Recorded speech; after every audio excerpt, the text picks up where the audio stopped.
Good evening and welcome to the final event in a 16-year-long series called Speaking of Music at the Exploratorium. I'd like to recognize the founder of this program before we proceed with tonight's event. Robin Kirk worked with Frank Oppenheimer in the mid-70s to start this event, which was an adjunct to the physical displays in the museum next door, so that we could probe creativity as a kind of model without having to resort to dials and knobs on a physical display. And so it's been our purpose here at this event to look into what makes music from the inside out, in the same way that at the Exploratorium you can delve into various aspects of natural and physical phenomena to find out how those things work in the world. Robin Kirk, are you here? Could you stand up, please? Yes, thank you. Thank you very much.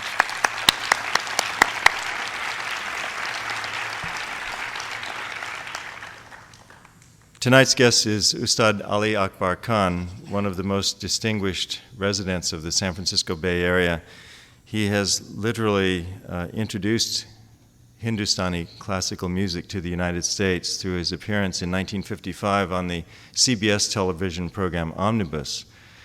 If any of you are old enough to remember that Sunday afternoon program, you'll remember that it was relentlessly serious and intellectual in a medium which is not famous for that quality.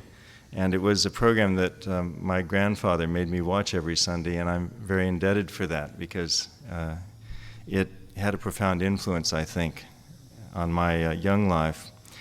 And when a couple of years later, Ali Akbar Khan's brother-in-law, Ravi Shankar, came to the United States, an entire movement was launched, which has had profound impact on our perception of music. As far as his own contributions, Ali Akbar Khan is to Hindustani classical music what Albert Einstein and John Cage and Marcel Duchamp and John Coltrane are to their respective media. And it's a great pleasure to introduce him tonight, along with Swapan Chaudhary, Tabla, and James Pomerantz and Alan Miner, Tambura, our artists here.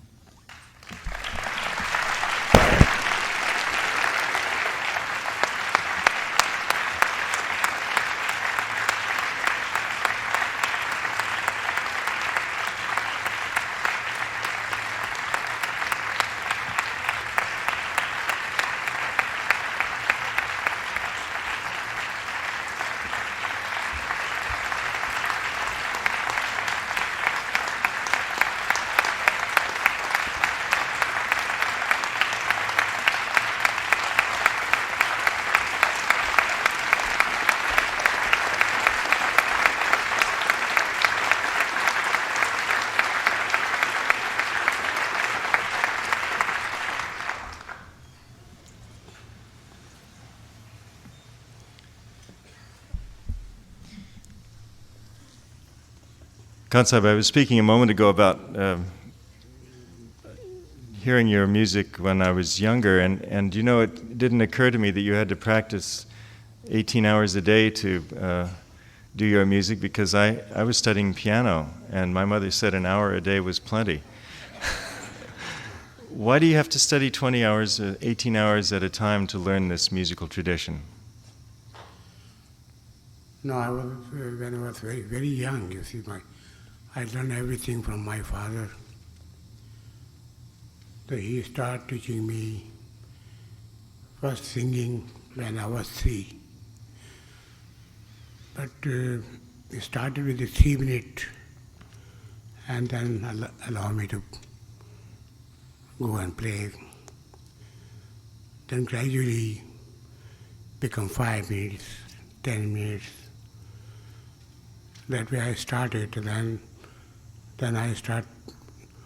he started teaching me all kinds of instruments, because he used to play about 200 instruments, and he learned Western classical music also.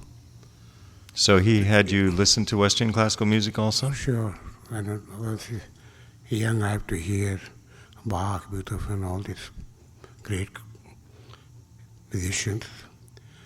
So that way, When I was 9 or 10, it might be 4 hours, 5 hours, 8 hours. And according to when I grow up, it's ended 18 hours a day. Because at the young age I have to go to school also. But when 18 hours came, you see, that I used to those time. Sometime he used to teach me 15 hours a day. Just but a little break in between for food. Is the teaching he did with you the way you teach students now? Yeah, but he taught me in all kind of instruments, and also he used to play different kind of instruments. At last he advised that I should concentrate in one instrument only, this sarod. He chose your instrument or you chose it? He chose it. Now, why did he choose sarod for you? I don't know, because why he chose me to teach me music. I don't know anything, because I just a small kid, you see, and then suddenly I found that this is the way of life. So that way he was teaching, but when he was teaching me, he never allowed anyone to come to that room, even my mother. And last I found and teaching 15 hours, and it was sometimes very hard, because when I used to practice, he used to give me regular strings. Then I learned how to break them while playing. And he's in next room. And after a little while he found it. You see, because if I break the strings, at least I can give excuse. You see, that I have to get this string and then fix this string. It's another 15 minutes, half an hour. I can... Your father was Dr. Alauddin Khan. He was perhaps the most famous and important musician of the century, until you came along, huh? He taught me. I'm just a musician, that's all. We should say that the steel band that's playing next door will be finished at 9:30, and following our first half of this program, we will have a continuous long performance, so it will be only music in the second half. In the meantime, if you have questions, please join me at any time. I'd like to know if you would demonstrate your instrument a little bit for us, if we could learn a little bit about the sarod. What is different, for instance, between this instrument and the sitar? You have a skin covering the head. The history of the sarod, you'll find, it came found in India in 200 BC. That means between 1st century and 2nd century. There are different small size and different binas. The Rudra bina is number 1, then Saraswati bina, then other 2-3 kind of bina, and this is to call Sharda bina or Sarodhayak bina. So these are in the bina class before sitar. And then my father, because those days people used to learn, at least who used to play sarod, they have to learn at least three other instruments or 2 other instruments, like a sursingar is kind of another bina created by Tansen in the 16th century, with the court musician of Emperor Akbar, and then rabab. So the first part of the music you have to play in sursingar, then second part or fourth part of the music you to play in rabab. And then sarod is a small size. Then you play small compositions, very small compositions for 10 minutes each composition in sarod. So my father changed the whole system because that time only they have got only 4 string and 6, 7 sympathetic string. On the sarod. On sarod. There were 4 strings and 6 sympathetic, Yeah, and now you have what? Altogether now 17. 6 main strings? Four main strings. But now there are 4 main strings.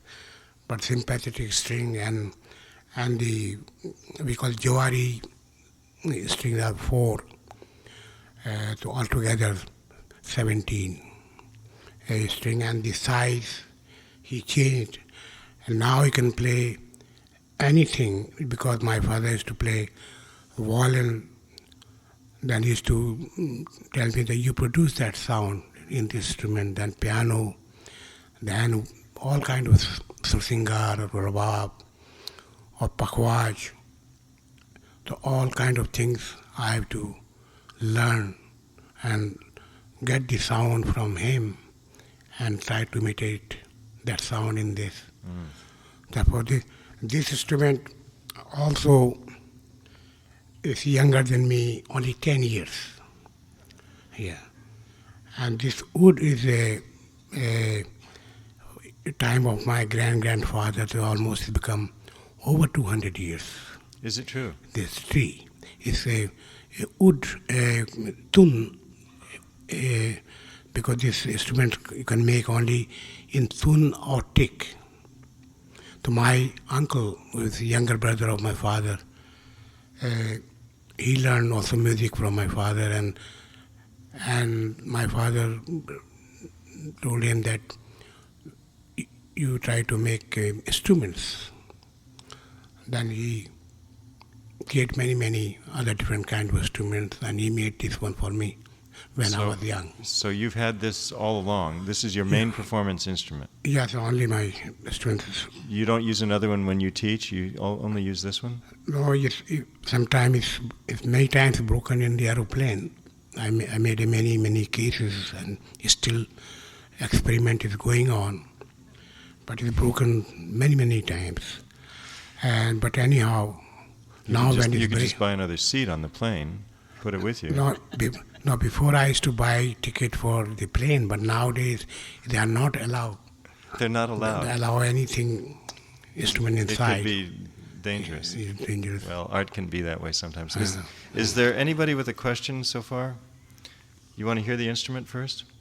Then we'll have lots of questions. The sympathetic vibration is dependent on you're playing the primary string. I know it's difficult to see, but there are 4 main strings, and then you have many at the top here, which are vibrating, and he doesn't pluck them. The four main strings are here. This is do.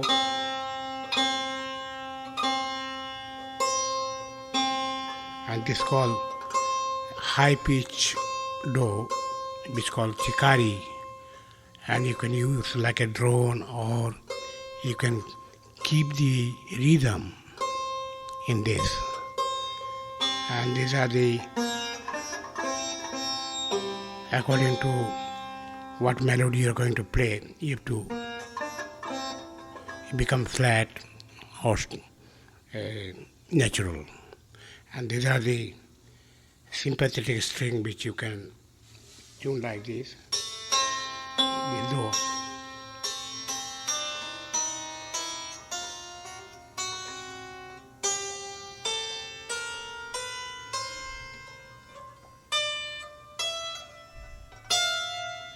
But those are never plucked by you. No, because they what you call sympathetic, and you get the response when you play the right pitch, like a.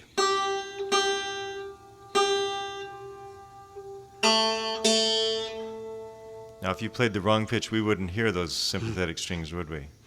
You can hear this one.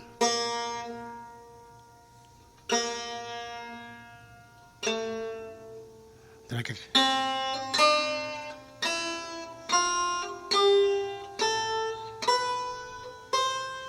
Isn't that sort of like having built-in reverberation in your instrument?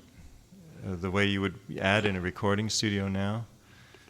Because you have those sympathetic strings, it gives a kind of echo effect, huh?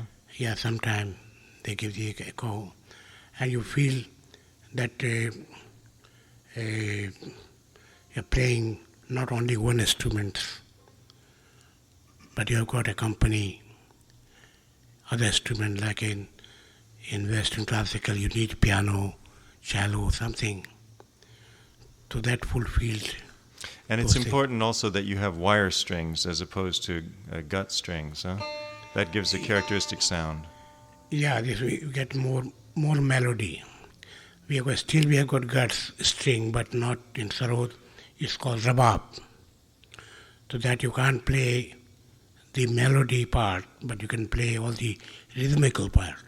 But this cuts through the entire ensemble, and it really is a forward instrument Yeah. for melody. Swapan Chaudhary, could you give us a short demonstration of the tabla? Yeah, sure. Grab this.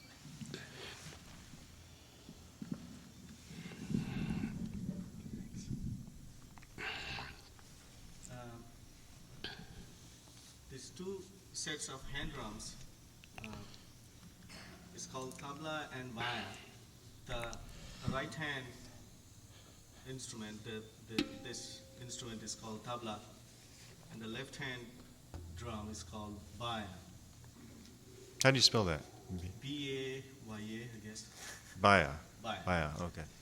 It's a bass drum, and this is the main drums. The tabla is the main drum, and it's made out of wood. I mean, you can see the shell is made out of wood, and the skin, the head, is made out of either goat skin. Some places, in particularly eastern part of India, they use goat skin, and in western part of India, they use cow skin. And in the center, you see this black part is made out of iron dust and rice. They make a paste, and then they put it over here, and that's how the pitch, all the pitches changes according to the tonic. If it is a little thinner, then it will go higher pitch. If it is too thick, then it will go down. And these traps, it's also the goat skin, and these pegs actually keeps the tabla in tune. And we have, in this drum, we have a lot of verbal phrases, which we call bol. And when we say those bols or those phrases, and when we play, it sounds exactly the same thing.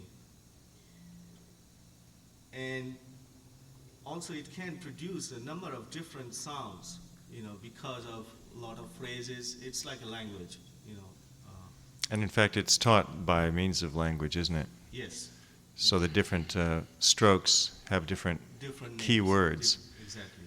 Like when I say na na na na, I play. When I'm saying titte titte,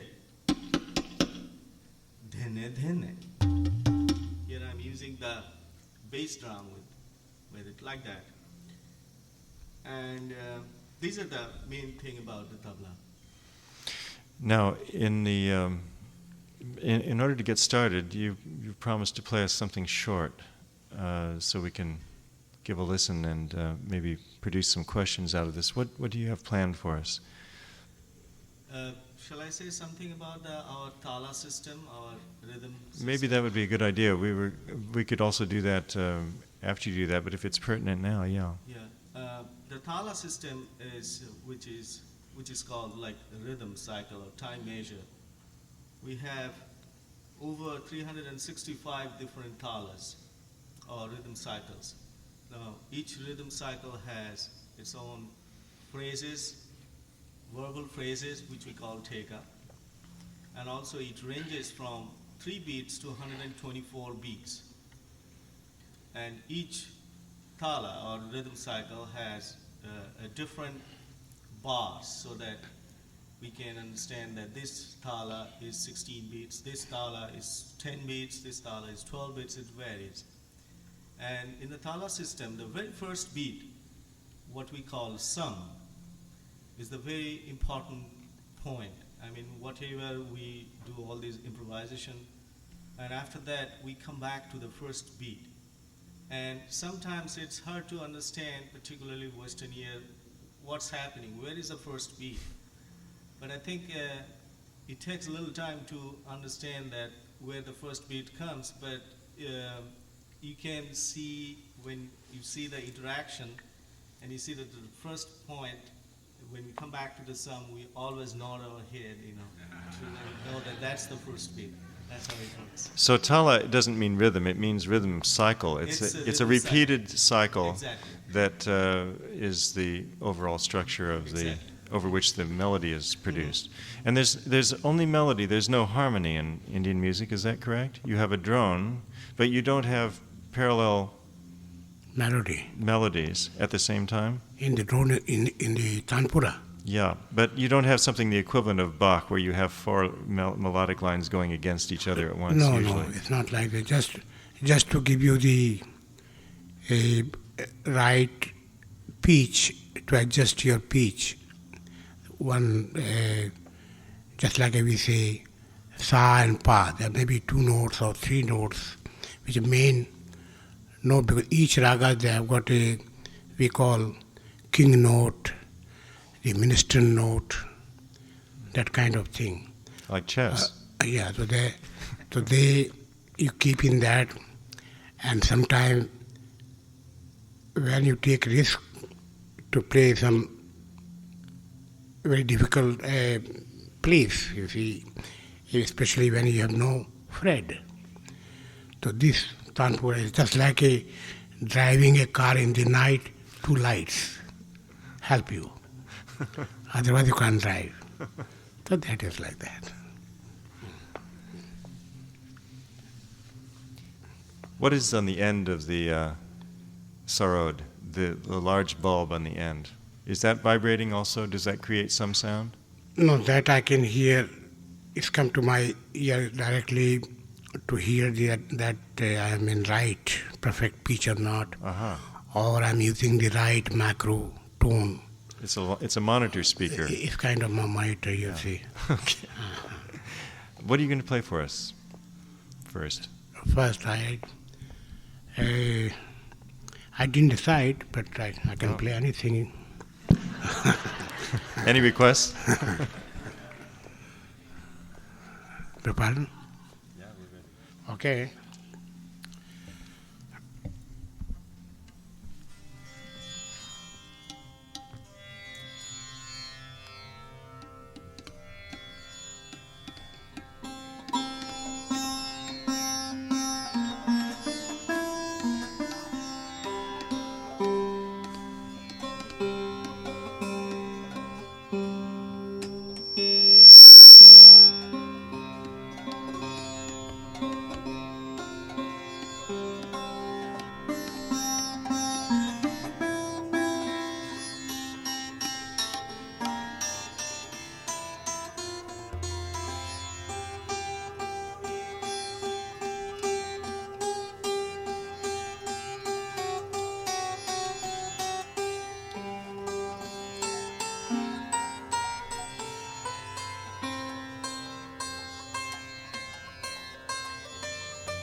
evening rag, which called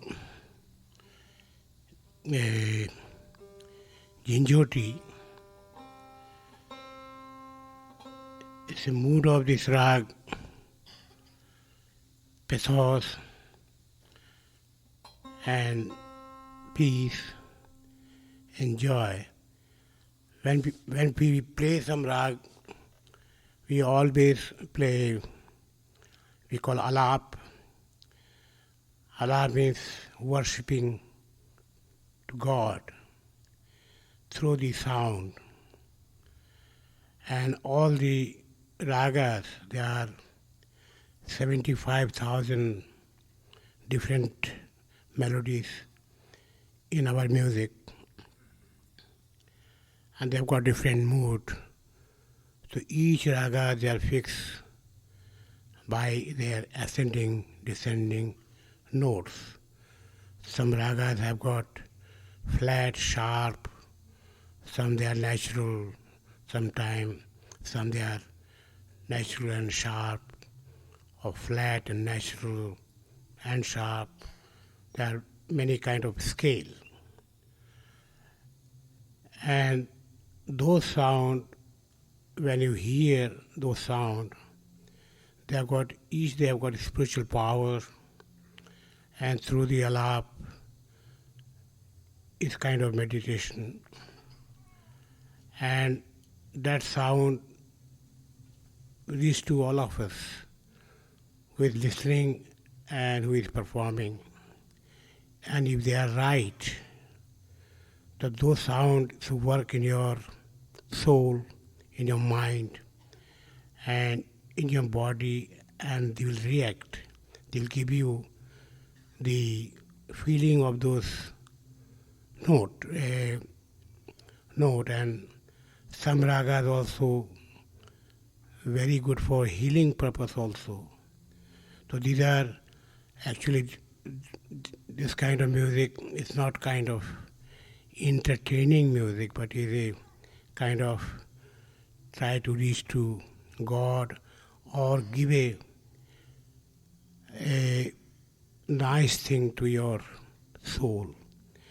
Then if soul is happy, your mind will be also work nicely and your body also work beautifully.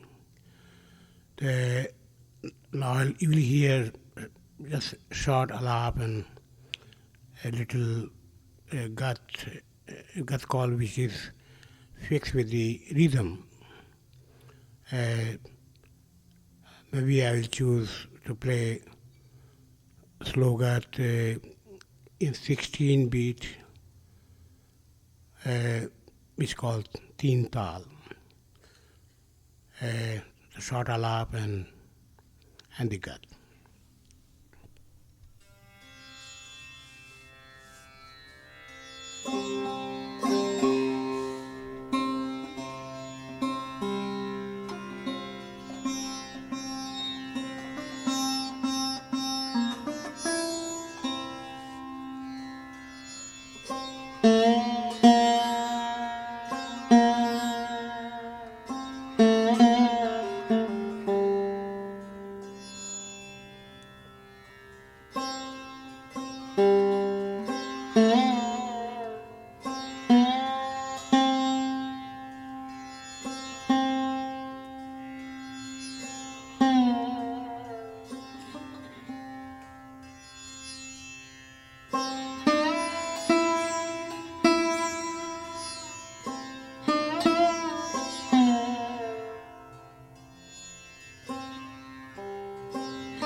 that because that noise it makes me feel crazy, but I play with tabla.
Thank you.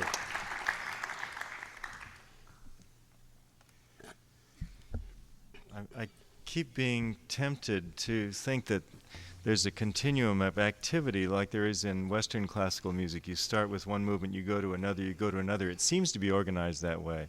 Is that more or less correct? Does the knowledgeable audience know what you're going to do next in sequence usually? Yeah, these are, in Alab we have got almost 15 parts, 15 sections. And then in the gut also there are 13 or 14 different That sections. many. So you can't jump to one to another. So how did you condense then in such a short performance here? No, then in that case you have to cut down, you see. Just take the, just like a, The best of. only have soup and some biscuit and go home.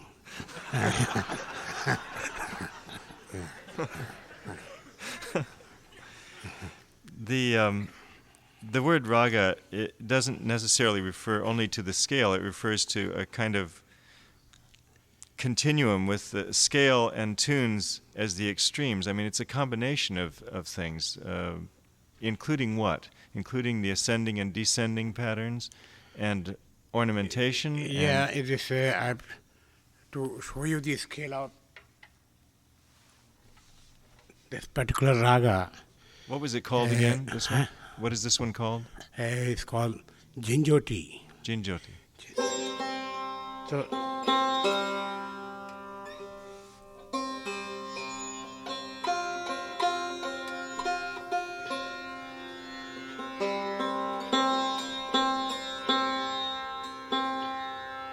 according to the notes are like this.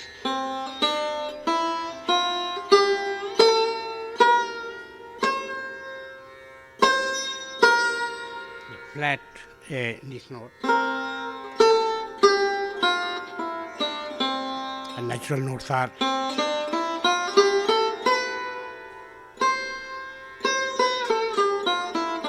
but this goes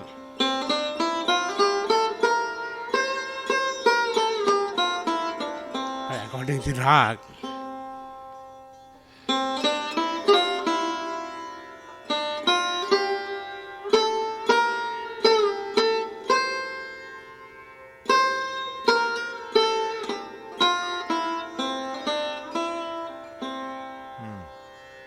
So these are the actually you have to follow that pattern. So you can't go like this. Can't go like this.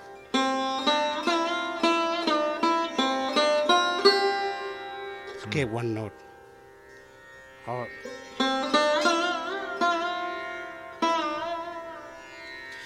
So when you refer to improvisation within Hindustani classical music, it's not really true, is it? You're not improvising at all. no, not actually. At least I have to learn from my father. In most of the ragas, I have to learn 500 fixed compositions for each ragas in singing and also in the instrument. Then you learn all these ragas and memorize them. Then you follow same kind of things. So you can combine various motives and phrases together Yes, in different ways. In different ways. And that's your contribution. No, just like a same person, you are or me.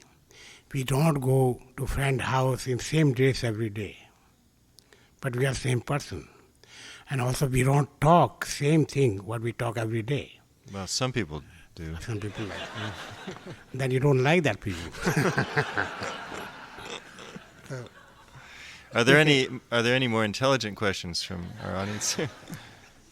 Yes, in the back over here. I believe you said that the number of ragas was 75,000, and the number for the cycles was 365. Are those numbers arbitrarily derived, or where do you get those? Do they change, or are they constant? Are they added to? Can you The repeat? question was, he believes you said there were 75,000 rags and how many rhythmic cycles? 365? I don't know. And does this change? This is rhythm. Tal. The tal. No, but this all these ragas fix in there according to the time and season. The morning ragas we can't play in the evening. On evening ragas we can't play in the morning, afternoon ragas. And then for each hour you got different ragas. Then for each season we have only 4 seasons, I think, here. And India, they got 6 different kind of seasons. Then all these are season ragas, so they work according to that. Early morning ragas doesn't work same time. Like you don't take breakfast in dinner time, or dinner time you don't take the breakfast. See, that kind of thing. I understand that you are one of the people who knows a lot of very obscure ragas that are not played often, and that you plan on recording some of these. Is that true? That you have a lot of ragas that you play that only you are playing now? Yeah, I played few ragas, also my own composition. Those are, of course, rare, but now I'm planning to make, because many ragas we don't, and many of the artists, they don't perform in public. Many in old time, those ragas only to hear 5-6 people, especially in the court, king, and all the knowledgeable person. And they used to request for difficult ragas. And with those ragas also you can very small ascending, descending, and to play longer is really very difficult. But if you learn it and practiced, then you can get the way, at least you can play for hours. So those kind of rare ragas, they are not very popular for the music festivals in India or large crowd. We have a composer in Western music who also writes music for very small audiences and says so, Milton Babbitt. And that's perfectly permissible, because he specifies that he wants people who have only a certain level of expertise to hear his music. But I didn't know you had the same in Indian music, huh?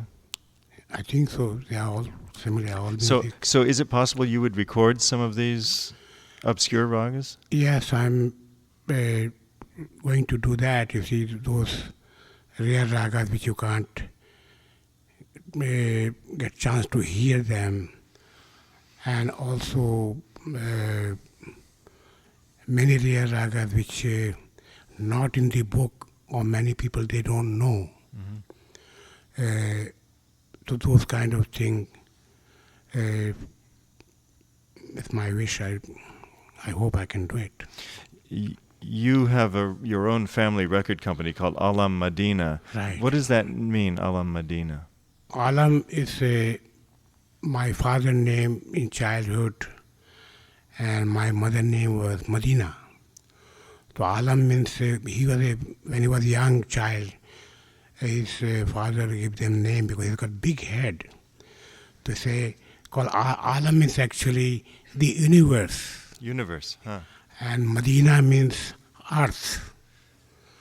So that is the meaning of 2 names. Universe and art. Oh, that's nice. So you've reissued some of your famous Connoisseur Society recordings that came out on LP now, and the first 2 of those are out on CD. Are you going to do all of the Connoisseur Society? No, because many of them, they are so old that we can't transfer to, but we are trying as much we can. Those are, I've got all kind of all the tapes are with me, reels are with me, but they're not in good condition? Yeah, they are not in that kind of condition. I think for many of us that was an introduction to Indian music, so we have a sentimental relationship to those albums. They were pretty amazing and beautifully recorded at the time. Huh? Thank you. You recently went into a recording studio, a 48-track studio, put on headphones, and recorded an album which is absolutely different from anything I've heard you do. It's called Journey, and I wonder if we could ask you why you did this, and what was the benefit and the result for you, and would you ever make another record like this where you use Western instruments mixed with Indian instruments? No, about the mixing the instrument, I've seen my father has got a orchestra in where he was a court musician, about 75 members in the orchestra, and he taught them all kinds of instruments, Western instruments, like a cello, piano, violin, even brass band, even bagpipe, because they used to use all the brass band for the state ceremony, or bagpipe, that kind of thing. Did you say your father wrote music for these ensembles? Also, he wrote fanfares and so forth? And no, for the brass band, he used to get the same music which used in brass band for the military, what you call military or state occasion. Yes, yeah. right. So that he didn't wrote, but he composed many composition which is mixed instruments, and also sound like a symphony, but they are also in ragas, but a different way he changed the scale. Did any of those get recorded, by the way? Yeah, some recorded in those days. Has anybody heard that? No, they didn't. We didn't. We've never heard it. We didn't. No, we didn't play here. But sometime I'd love to. I think that would be interesting to hear. Yeah, but they are in. So this was the first inspiration, maybe, for Journey? Yeah, that was because that is my point is that not to destroy the classical ragas and bring them in such a light mood that those people never heard this kind of music or any kind of music. Just get them to that some idea to start liking, because after doing this, I heard that many small kids, they love when they go to school. They use that cassette in their car, and then father to buy another one because he want to use when he's going to office, and mother also wants when he's home or something. So that kind of they are enjoying that, and I'm happy for that. And maybe in future I'll do something. How did you do this album? We're going to play a short bit from it so you can hear what we're talking about if you haven't heard it yet. How many have heard Journey so far? Quite a number of people. Did you record this after long rehearsals, or did you compose it in the recording studio with all the musicians? No, I compose when my students and musicians they are in that room, or in that I compose in my college. And I compose on the spot, and then they start writing, and then they want to make rehearsal. They made a couple of rehearsal, and then we straight went to LA, and then. And how was the situation in the recording studio? Were you all together playing no, they close are all, by, or no? They are all different places. It's a big separated studio. widely. Absolutely, you can't see them. But you can hear them by the headphone. Let's listen to a selection called Anticipation from the album Journey by Ali Akbar Khan.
Thank you. In drum, Sapan Chaudhary played in that, and sitar, Yeah. and sitar played by Jimmy Palmer and my student, or many others. Now, was this the chordal arrangement in the synthesizer? Was that by Jai Uttal, or Yeah, Jai he was also playing in that? Yeah. It's Jai very Uttal. beautiful. I think very haunting. It seems to me that selection on the CD comes after one which is a slow exposition of the same material. Is that right? Is it the same rag that's used somehow Use one in lullaby? lullaby, yeah. It is. Yeah, So same. it's like a slow and a fast Slow, fast. Yeah. exposition of the same material. What is the original source of that music? It actually came, this melody, from the Kafi Thought. We call a scale of Kafi Rag. The Kafi Rag is we use that Kafi melody, especially in India in summertime, when the people play all the color. It's called holy time. Summer start, and then they burn all kind of bugs and kind of thing, and then also by the color, also the kind of treatment of all your skin. They play all kind of color, and that's help indirectly that you don't get any kind of skin disease. Mm-hmm. So that kind of one kind of But the mood is festive then. it's big festival. Yeah. It came time of Lord Krishna. Swapan, you've been playing now for 20 years with Kansab.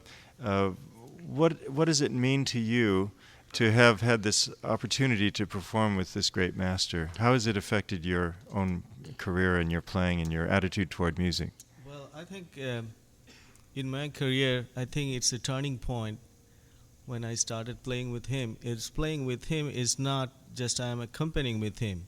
Every time what I feel about his music, that whenever I play with him, I learn something. It's not that I'm accompanying with him or playing, but I try to learn, and I learn every time, every second when he performs, all the different rhythmic patterns, or even the melody, because melody is also very important too. So it feels, I'm kind of honored for that, and I'm grateful to him that he accepts me as his accompanist.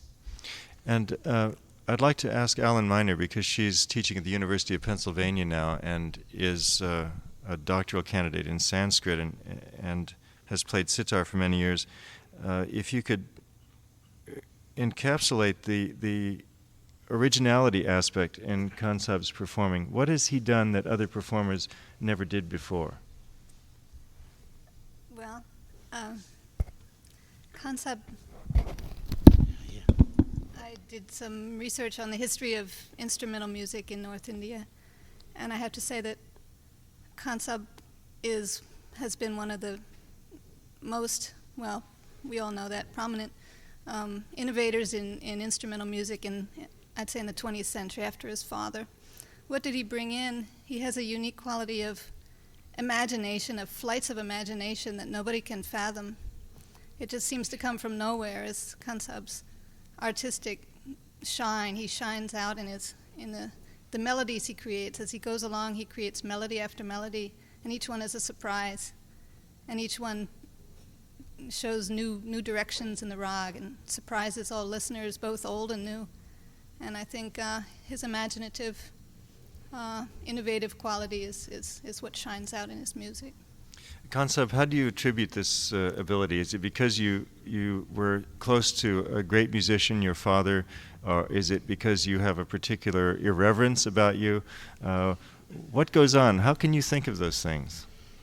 No, the credit goes to my father, my teacher, because he taught me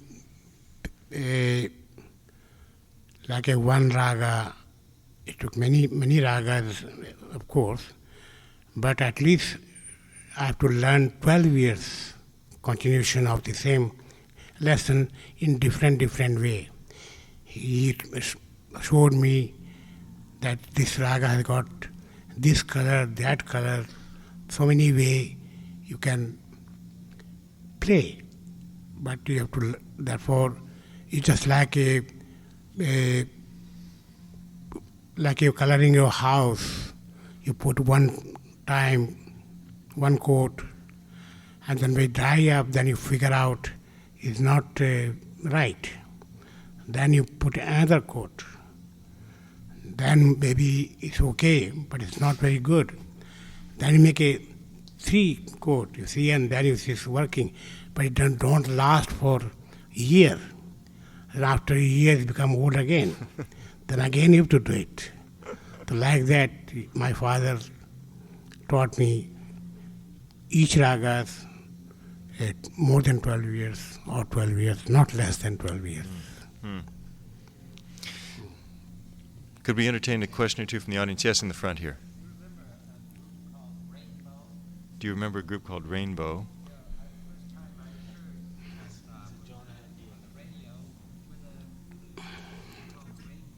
This gentleman heard you on the radio for the first time with a group called Rainbow. No, because we actually, my friend John Handy and myself, and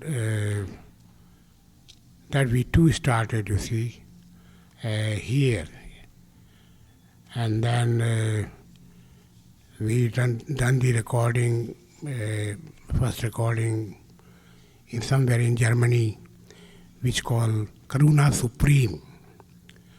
And then Bola Sethi, then we want to make a big group, you see. Big group means ourselves, Sapan Chaudhary also in there, Bola Sethi, John Handy, Subramaniam. And then he figured out, let's give some name to call Rainbow. Yeah, it came like that. Yes, over here. In the raga that you played earlier, could you describe the rhythmic cycle? Because it sounded like a kind of 4 cycle, but I couldn't tell if it was 4 or 8 or 16 or 32. The question is in the rhythmic cycle in the rag they played sounded like 4 or 8, but it was described as Teental 16. In the beginning, the very first beat for the Western ear, it's hard to find out. I mean, it was 16, what he started, so you felt like it's going 4. But if you like that, it started like 1, 2, 3, 4, 5, 6, 7, 8, 9, 10, 11, 12, 13, 14, 15, 16. Now, when it comes back to 1, at that time we always put more emphasis on the first beat, and we nod with each other so that we know that that's the first beat. But for Western ear, it takes a little time to, the more you listen to it, then you figure it out what's happening. Yeah, because the composition with that 16 can start from 11, from 12, from 9, and then real sum come to 1. So when you compose some music, it's like that. But always you take 2 cycles, 3 cycles, 4 cycles, more than that, but you should come to 1. When you're doing difficult patterns, even when he's playing his solo, then only I'm keeping the theme that is fixed in 1 cycle or 2 cycle of 16. And he should come to right 1. So that way, you can't finish in 8. Or if you finish by 8, then make the round your composition and come back to 1. One more question? Yes, over here, center. I was wondering, I read that Kansi's father was required to become a Muslim. I was wondering how Islam is connected How his what? How Islam is connected to the music. Oh, this gentleman read that your father was required to become a Muslim. How is Islam connected to the music that you play? You see, music itself is such a thing that even Hindu or Muslim or Christian or any caste, when come to the music, they all become one. So, and then my father believed, and also I believe, of all kind of goddess, and give the respect. Like we also give the respect to all kind of music. Those are good music. Therefore, it's no question of Hindu, Muslim in India. Before old time, people don't like to not to eat. Hindu don't want to eat with Muslims, or Muslims don't want to eat. But when I have seen my childhood that Orthodox Hindus or Orthodox Muslim, they're all eating together because they're musicians, and through the sound, they only know that one. If there's something wrong in music, then they'll kill you. Otherwise not. Could you tell us what it was like to play in the early 40s in a court in Jodhpur? That was your job, I guess. You went to the... Yeah, my father actually sent me there when I was in broadcasting station in Lucknow radio as a music in charge. Were all of your listeners in the court knowledgeable about music? Yeah, there are few. But in court, mostly I have to play for the king or their brothers, those that understand it in music, or a few friends. Those are really, in theory or some way, they are knowledgeable person for the music. So in that situation, were you more inspired than if you played for 10,000 people who were just coming to Indian music for the first time? No, I played from my childhood. I played with my father, and then also when I was 12 or 13, I started playing my solo. But those days also, it's very nice feeling to play for many people. And in the court, actually, when you play only for the king, then mostly you play music because to please the king, no doubt, but also same time you get more chance to concentrate in your music to research. That is the difference. And public is more charm, you see, and all enjoyable. But in the court, it's not so much enjoyable. Can we have one more question and then we'll take an intermission? Yes, over here. Some time ago, you came to the United States to start your fine college in San Rafael. And I wonder what you feel is the future of classical music in India and interest in maintenance of classical music and the artistry and This is a question about Kansab's college in San Rafael and the future of classical music of India, both here and abroad. Yeah, it's a nice question. Question is that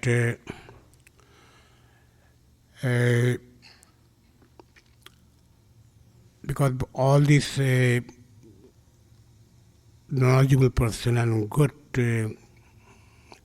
we call Sangeetagya, Kalakar, or artists and maestros and Ustad or Pandit, they are almost no more with us. The young generation very much interested to learn music, but in old time they have more chances for the students because most of the musicians are court musicians, and they have nothing to worry about earning money base, and therefore they have to stay in one place. Nowadays, those are good artists, young artists. They are almost performing every day. When they're performing, they have no chance to time to teach. Those are really want to learn music. In that way, first chance is lost, and then first thing you see that we lost the great artists. And now young artists, there are many artists still alive. Then those are very young generation. They want to learn. They have a very less chances because the teacher didn't have a time. Here, I used to perform when I was young, 5 programs a day. Morning in Bombay, evening in Calcutta, sometime in one town, 5 programs, some duet with Ravi Shankar, myself. And then slowly I start making less and less. When I opened this college, I'm almost 9 or 10 months. I stay here. I don't accept very far away programs. I mean, those are very far. But sometime which I can't avoid. So I go, I teach in weekdays. Then I perform sometime in weekend. So that way all my students, they can learn properly, and also I can give them time, as much time they need it. How many students have you had at the college? Up till now, within 21 years, I had over 6,000. Over 6,000 students came, and also I've got branch in Europe. I mean in Basel, in Switzerland. That has also become almost 12 years. So, and then other students also come here in summertime. Then I go. I can't give so much time to Europe just for 2 weeks or 3 weeks. Then I go to India. I have to perform there too, and therefore here only I can give so much time. And also the teaching methods are all same way which my father taught me, and I don't hide anything because all time they have got teachers and they have got same melody. They have to teach in different ways. See, to the student, say one method, a disciple, another method, and then blood relation like a son or some blood relation, then there is another method. So there are the 3 ways of giving those things, but my father break that barrier, and he told me that this music should go to everyone. Not just to the sons and whoever capable, and this music should live, doesn't die with the artist. Therefore, I'm here. The year is a special one for Ustad Ali Akbar Khan. He'll be doing many 70th birthday concerts around the United States and also in Europe. And he has asked me to tell you that for those who came tonight, there will be a special discount for his 70th birthday concert in San Francisco. It occurs here on June the 7th, And is Leslie here? Is there a place to check in with you outside? In the lobby, okay. Save your ticket stubs. Thank you very much for sharing this wonderful evening with us. Thank you. Thank you all of you. It's a great pleasure. We'll be back after intermission with a full performance. Thank you.